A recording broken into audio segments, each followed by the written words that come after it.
Hello friends, आप सभी लोगों का स्वागत है मेरे यूट्यूब चैनल पर। आज मैं आप लोगों के साथ एक वीडियो शेयर करने वाला हूं। बेसिकली ये ट्रेनिंग वीडियो है, एक वर्चुअल ट्रेनिंग जो हमारी कंपनी ने ऑर्गेनाइज़ कराया था। टॉपिक था BBS, behaviour based safety training. तो बेसिकली मैं आप लोगों को आज इस वीडियो के थ्रू BBS के बारे में बताने वाला हूँ। ये टॉपिक बहुत ही इंपॉर्टेंट टॉपिक है। BBS, behaviour based safety training, actually हर कंपनी और हर ऑर्गेनाइजेशन में एक सेफ्टी कल्चर को डेवलप करने के लिए ये टॉपिक बहुत ही इम्पॉर्टेंट है। सो इस वीडियो को पूरा लास्ट तक देखिए, क्योंकि अगर आप चाहते हैं कि आपकी ऑर्गेनाइजेशन या जिस कंपनी में आप जॉब कर रहे हैं वहाँ का कल्चर को, सेफ्टी कल्चर को डेवलप करना है, तो इससे अच्छा वीडियो आपको कहीं नहीं मिलेगा। So I will very grateful, please watch this video till last, और प्लीज़ लाइक करिए, शेयर करिए हमारे चैनल को और सब्सक्राइब करिए, क्योंकि आप अगर लाइक करिएगा, शेयर करिएगा तो हमारी चैनल ग्रो होगी और it will be a great help to us. So our first we will see our vision. This is not the Siemens India vision, it is a global Siemens vision. Wherever Siemens presence is there, this vision is being followed. And it talks about every Siemens employee should be able to rely on an intact and safe working environment. So safe working environment is very, very crucial in this statement, so that they can return healthy and safe to their family and friends. And it talks about the health and safety of our people is in the topmost priority.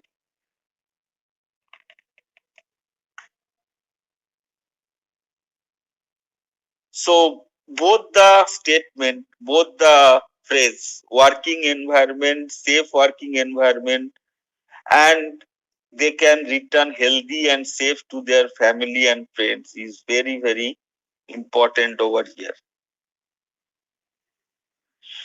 Next, in the zero harm culture, what is meaning of culture? We have already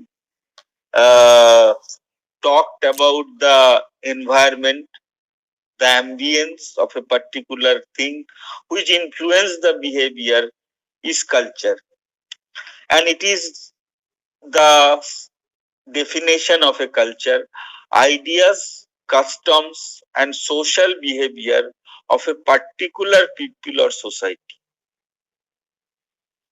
This is called culture. And what is meant by zero harm? Operating a business and workplace without exposing any individual to injury. So business has to be taken forward without any harm to any individual associated with.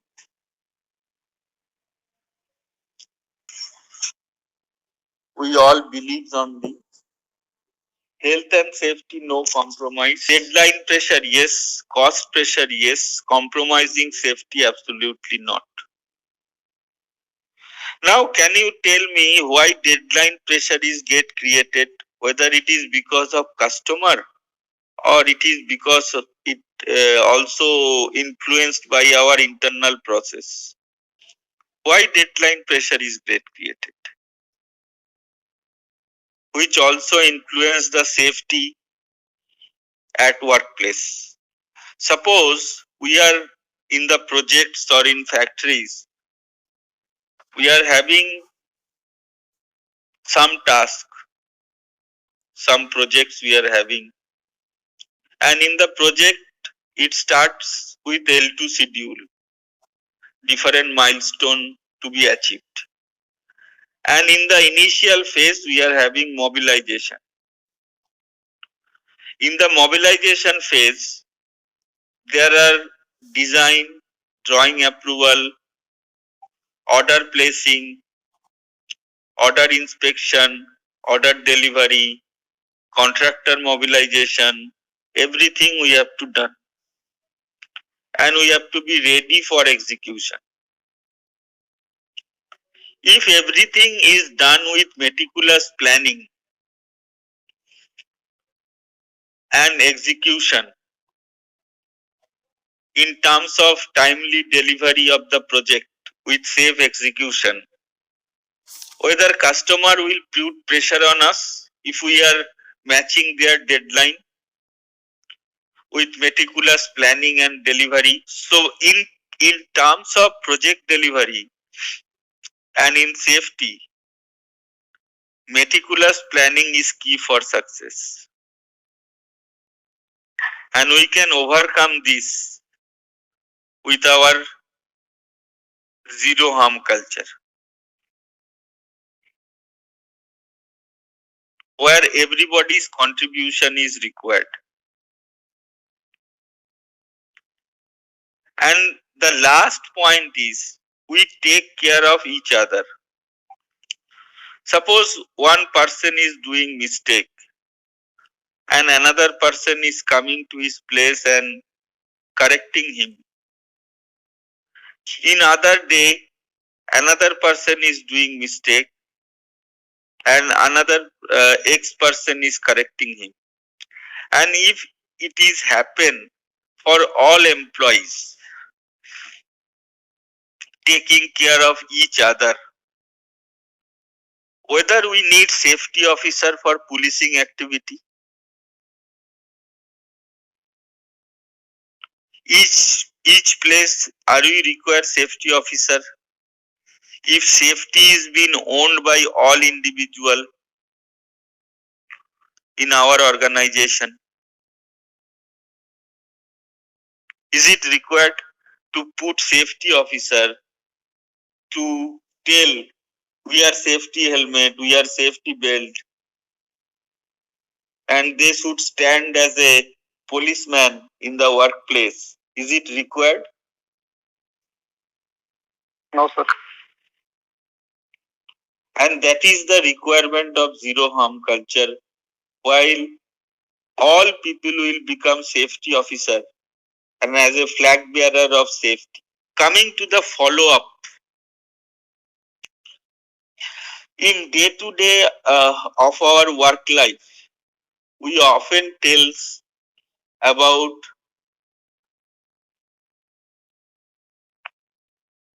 follow-up. I have to do the follow-up for this, I have to do the follow-up for that. And then only the work will happen. But in the left hand side, in the cultural or behavioral aspect, believe in ZHC, leadership, responsibility, communication, intervention, and praise. If all individual execute and demonstrate his work on time, whether we require any follow-up to implement the system,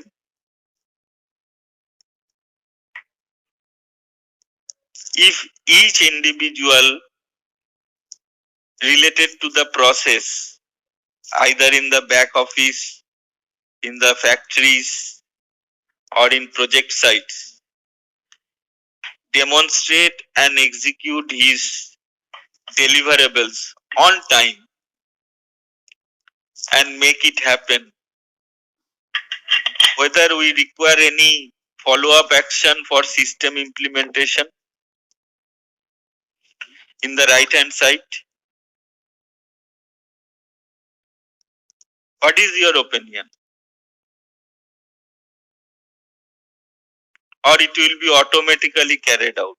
If each and every individual execute his duties knowingly, his roles and responsibilities, whether we require any follow-up activity for system implementation?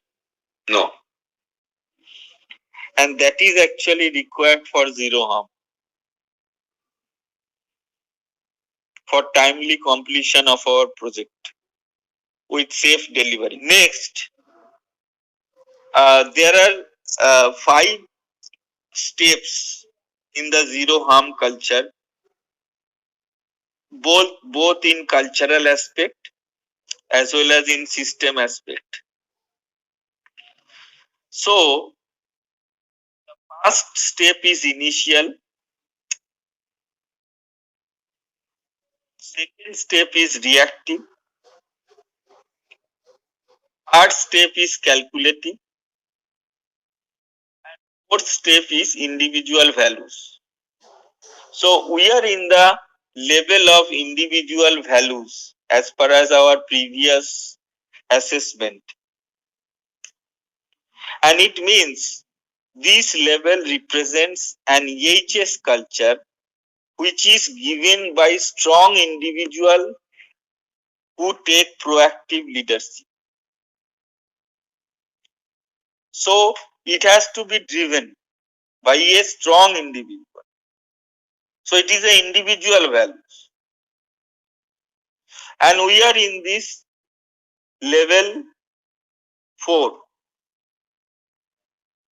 And we are going to strive it to level 5, where it is a part and parcel of the business. And we are trying to strive the level 5, where everybody will take the ownership. And you see over here, this level represents a vital and stable EHS culture, which is a fundamental part of doing business. Means it is a part of the doing business. As per a sustainable approach. And in the system aspect also, there are initial, managed, defined, and quantitatively managed. We are in the just below 4 in this 3.9 around in the system aspect, like here, and we are this level represent a system in which EHS objective are set, performance is measured, result serve as a criteria to improve EHS performance, not having linkage with business.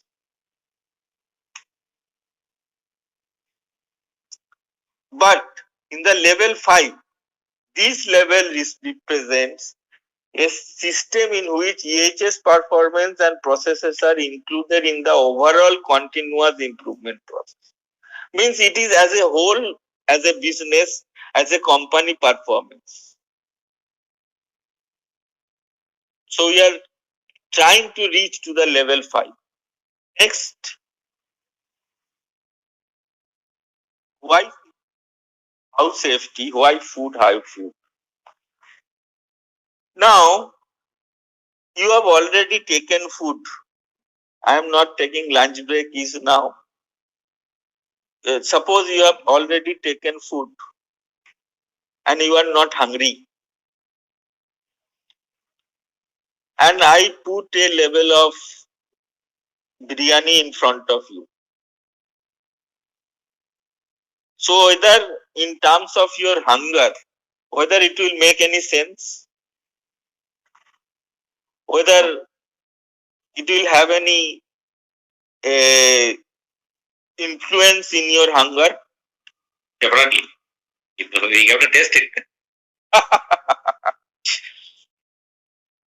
But as per as the BBS theory, you have told it in lighter note, but if hunger is not there, food is irrelevant. And in the sense of this why safety, if you are not knowing why safety is required, why people take risk, then can we initiate the how part? If we are not knowing the why part, what has to be, why people take risk, why people execute at risk behavior, then can you execute the how part? Is it possible? Or how part is irrelevant if why is not actually addressed? What is your opinion? Why means the why people take risk, why BBS required, why safety is required. If it is not known to you, whether how part will be relevant, what to be done, no. What to be executed, no. And that is why we have to first know the why part and then we have to know the how part. Let us see why people, why this is BBS is so important. The theory of Heinrich, he is a scientist in field of safety. He has analyzed 75,000 incidents and he has seen among the 75,000 incidents, it is proven with statistical data, even now it is proven that the 88% incidents are due to human behavior, unsafe act, and 10% due to unsafe condition, and 2% it is natural calamity. So, if we can restrict the 88% incident by influencing the behavior of the person, then we are closer to the zero incident level. Now let us see why people take risk.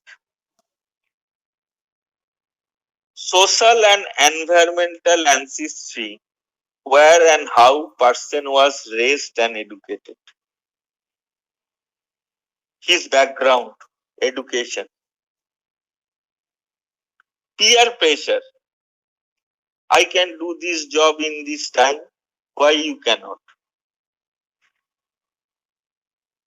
Bad company culture. You are dealing with customer, you are dealing with other contractors, you know it better than. It also influences the human behavior. Risk-taking co-workers. Seeing the person who is working just beside him is taking risk. Or the managers, supervisors taking risk. It also influences the behavior. Taking risk. And repetitive incident happening but no lenient action on the violators. Now let us see something what we have seen in the case study. Rules cannot bring zero incident culture. We are having n number of rules in Siemens. I don't know how many rules are there. But if it is not being implemented, it cannot bring zero incident culture. Macho attitude. I am doing this job for last 20 years. Nothing happened to me. It will not happen. Macho behavior. Cannot bring zero incident culture. Observing unsafe behavior and communicating those cannot bring zero incident culture. Remember that safety officer in Tanzam Cement. He's seen and he has gone away from that place. Rewarding those who does work efficiently. It means who does the work efficiently and quickly, you are motivating them. And in the other hand, who does the work safely, you are discouraging them.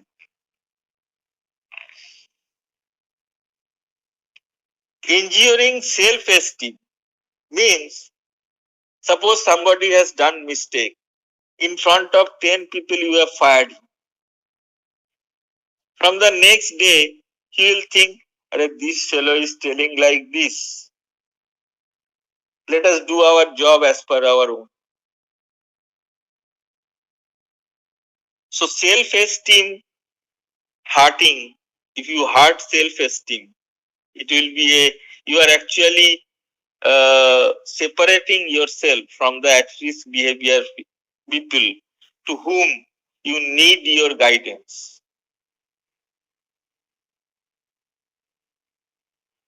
Improper motivation cannot bring zero incident culture. That I will show you a picture. Now we will move towards a case study of Dow Chemicals. So Dow Chemicals was one of the pioneer company in the First World War. They are actually producing gunpowder, and they are selling it to different countries. So gunpowder is a very explosive and the industry is hazardous. So in the initial phase, the industry is safe.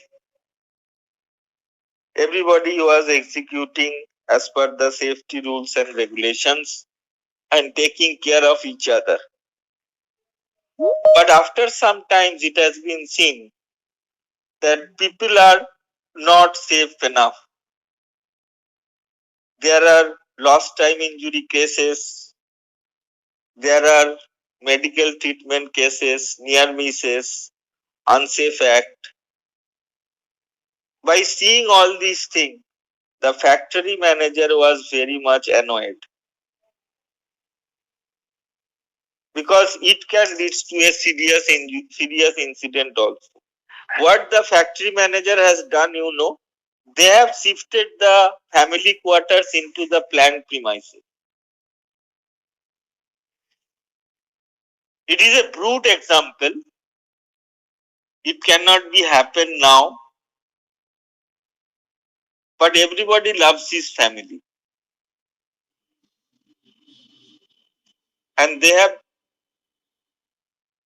shifted the family quarters into the plant premises. And from the day one, all the behavior was changed. Everybody's behavior was changed. See how the change is. Very actively caring culture. People are taking care of each other. Proactiveness. Before something goes wrong, people are taking actions. Motivating atmosphere. People are motivating each other. Reducing hidden, unsafe and at-risk behavior. Belief system, change in the belief system, attitude, mindset. Team spirit and trust culture. Everybody trusting each other. Team spirit. Focus on safety as a value for everybody, not priority. Priority can be changed, but value cannot be changed. Total safety culture. Taking care of each other. Consensus building from all persons are together with the same mindset. Success seeking attitude after consensus building. Like-minded people, person state, empathy, self-esteem to others. Openness and no blame culture. And interdependent stage. What we call as a we take care of each other. Next, we have to be very, very careful about this kind of people. Very dangerous. They can put ourselves in trouble at any point of time. Taking risky shortcuts. the macho man. I am doing this job for last 20 years. Nothing is happened. And it will not happen now also. And motivation like this. You are showing carrot in the front and whipping in the back.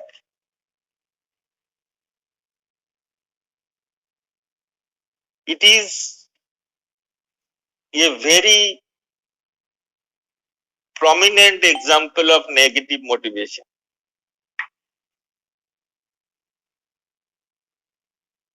So don't give such motivation to anybody. Next, I will show you some graph. Suppose what we have discussed so far in the why factor. We are having compliance of rules, audit, risk assessment, trainings. We are having safety, health and quality management. We are having process safety management. But can we able to touch the zero incident line? Why this gap? Can we able to touch this zero incident line? No. In spite of having so many process and procedure, we cannot able to touch the zero incident line. And why? What is missing? We are very much prominent about the engineering factor. We are taking 60 to 70% compliance in engineering factor. I should not tell 100%, but till we are going to the maturity level in terms of engineering factors. But are we taking care about the human factors, which is very low? And that's why actively caring culture is missing, human factor is missing. Now, if we implement the behavior-based study, see the graph is declining because everybody is contributing towards system implementation. And we are declining towards the zero incident line. If we are starting it from the initial phase, we will get good result. But if we are also making it the midway, see the graph is declining towards zero incident line. So actively caring culture or human factor is very, very important to implement the zero harm culture in our to achieve to the level 5 in our organization. Okay, so next, regarding the stages of learning, we wake up in the morning, then take brushing, then we take bath, we take breakfast and go for the site or office or factories, or we work from home as required. But anybody tells about this, that in the morning you have to do this? Are you getting any instruction to do all these things in the morning? Or is it your habit? If safety become your habit, whether anybody has to tell this, that you have to do these practices, or if you have to don't do these practices, is it required if safety become your habit?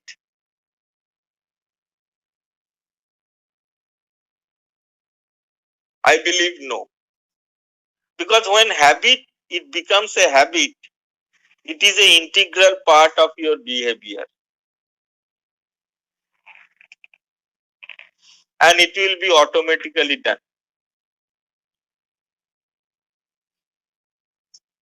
Now, next, in this glacier theory, we always do post-mortem. Means after the incident happened, now we do lot of investigation for near miss, minor incident, serious incident, major. But dear colleague, if we investigate the at-risk behavior and eliminate these, whether these above incidents will happen? No. Because we are actually eliminating the root cause. Similarly, in the cascading theory of dominoes, if we eliminate this at-risk behavior, these domino, whether cascading effect will be completed for injury? If we take out the at-risk behavior, whether cascading effect will be completed? No. So that is about the thing we need to remember when we are analyzing the accident, analyzing the at-risk behavior of the people. So human behavior comes after filtering through our belief. Everybody has many beliefs, like this work can be done like this is happened. To do this work, this is the only way, there is no other alternatives. Like that, some of the thing which has been embossed in our mind, which is deeply rooted in our mind from the initial age or in teenagers, which is very difficult to erase from the mind. We have to change the belief system first, our attitude, and then we can change our behavior slowly. And belief system, attitude, or mindset, what we are telling. So to change the behavior, belief system and attitude needs to be changed. To whom we want to influence, who is at risk.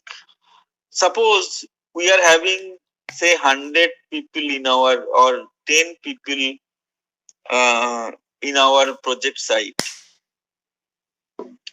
So 75% people will listen your voice. They will accept for change. But these 25% people are at risk. They are rigid and adamant, rough and tough, slow learner, overconfident, and high risk taker. The first one is passive attention. Passive attention means you will tell something, but he will never look at you. He will see here and there. Active attention means he will give eye to eye contact, but his mind will be somewhere else. Passive thinking means in absence of you after the conversation, he will think about your words.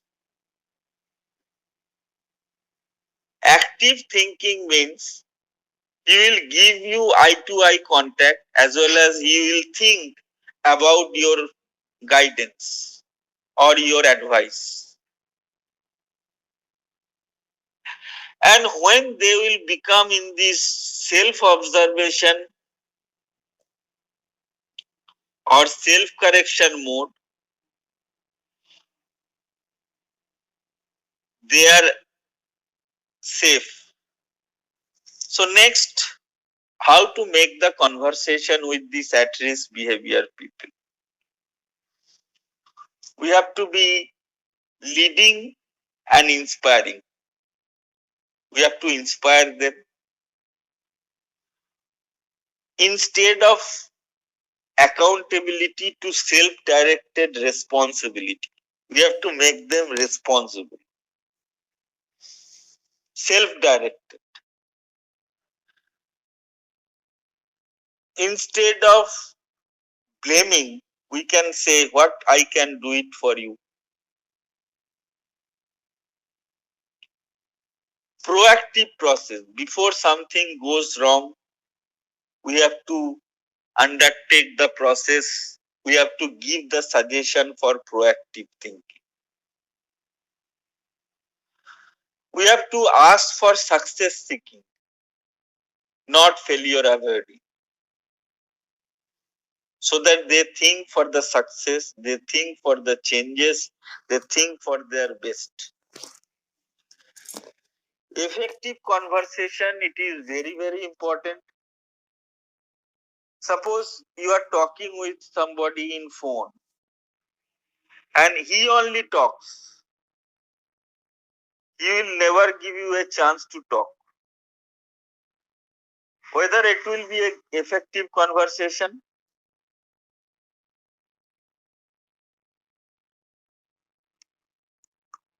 is it not the one-way conversation? It is never can be an effective conversation.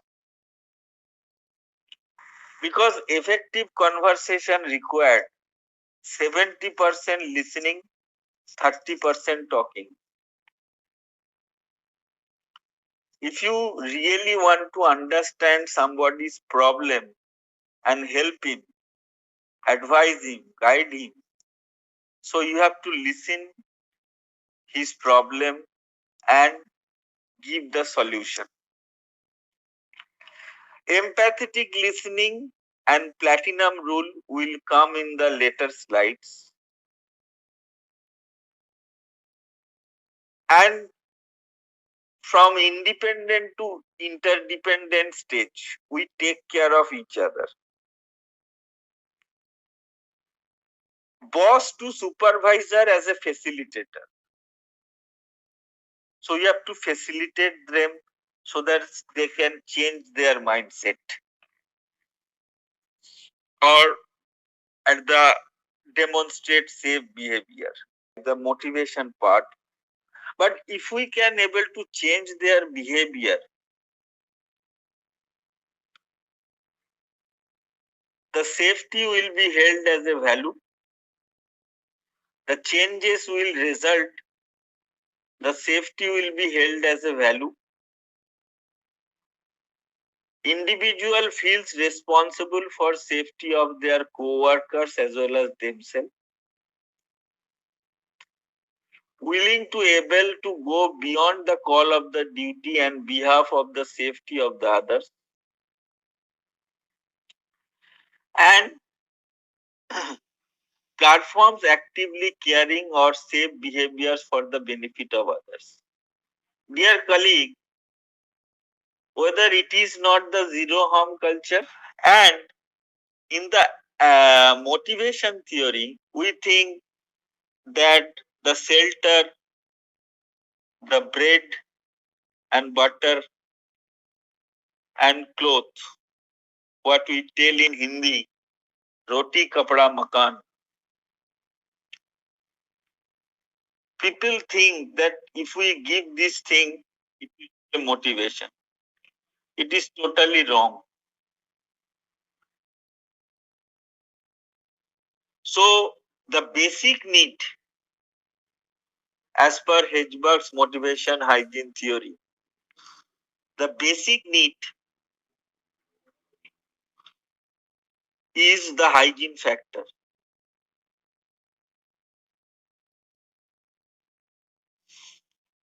And the motivation factors are responsibility, you make them more responsible. Sense of achievement, in front of 10 people you pat their shoulder, you are doing a good job. Recognition, in front of 50 people you recognize, give some token memento. Promotions in terms of responsibility, in terms of grade. These actually motivate the people. And other factors cannot motivate the people. These are the basic needs of human being to live a life.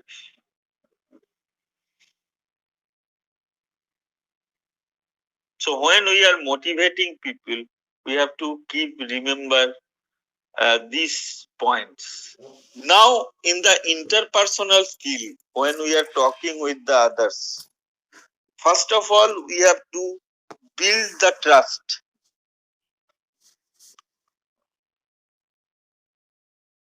We have to be a trusted person so that they can share their problem.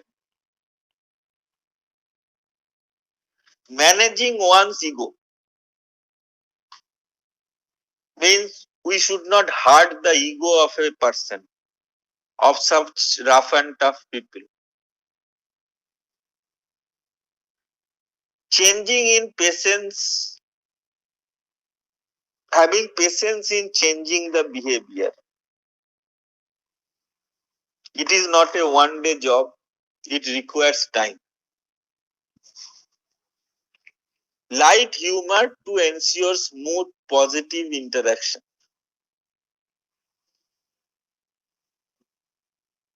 It means we should not be angry or in a mood, anger mood, so that other person should not express his problem wholeheartedly. Mutual listening, listening for both the direction.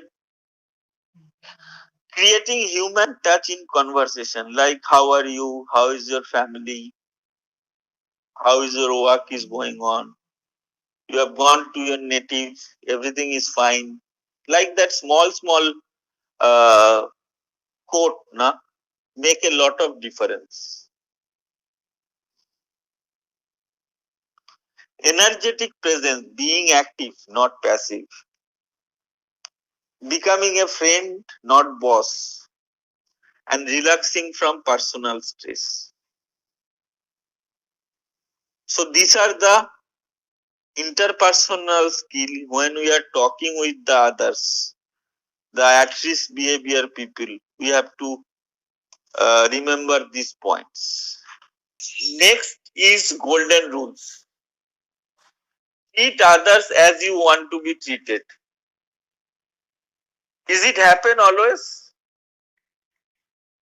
Treat others as you want to be treated. Can it be possible?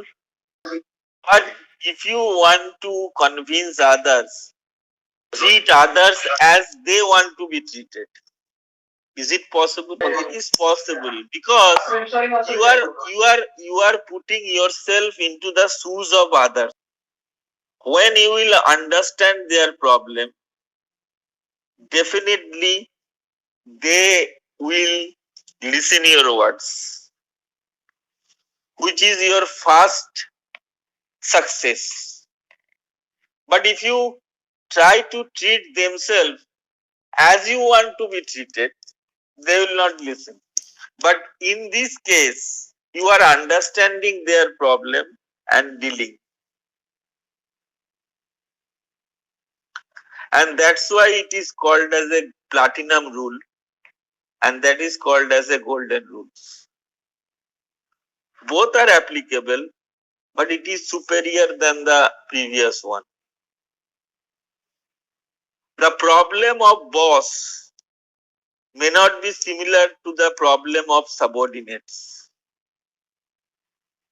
The problem of contractor may not be the similar to the customers.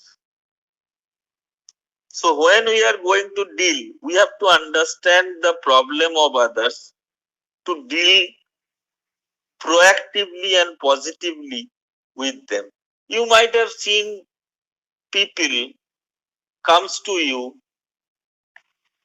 and tell, oh my God, you are having problem. And then he will go away from you and laugh at you. That fellow is having problem always. Have you seen such people? And these people are called sympathy. They are showing sympathy to us. So if you are sympathetic, you will not earn confidence of others. But if you are empathetic, means really understanding the problem of others and trying to help them, then you will build trust to those peoples who need help, and have to be proactive instead of proactive behavior, not reactive. Proactive behavior means self-directed behavior.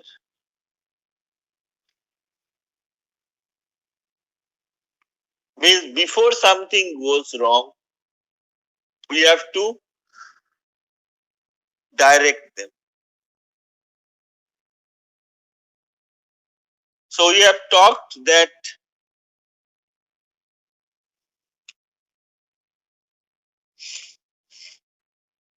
attitude, mindset and belief system is our internal guide. Organizational culture is our external guide. And these two actually influence the behavior. So both changes are required, internal guide and external guide. Now, this is the ABC analysis of understanding the root cause of the problem of a human behavior. Suppose some people are there violate norms, not only safety norms, others also. And we tell them that this person is always violated, and he is such a kind of person. Now, putting ourselves into the shoes of that person, if I give some goggles which is scratched and do not fit to our face, can I wear that goggles? Then the root cause is that the goggles is having problem, not the person. And ultimately, the workers fails to wear the goggles and exposure to injury.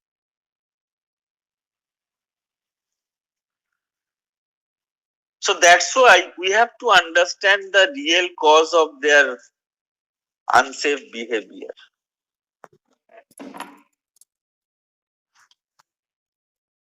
We have to become a barrier to help them. We have to become a barrier to help them.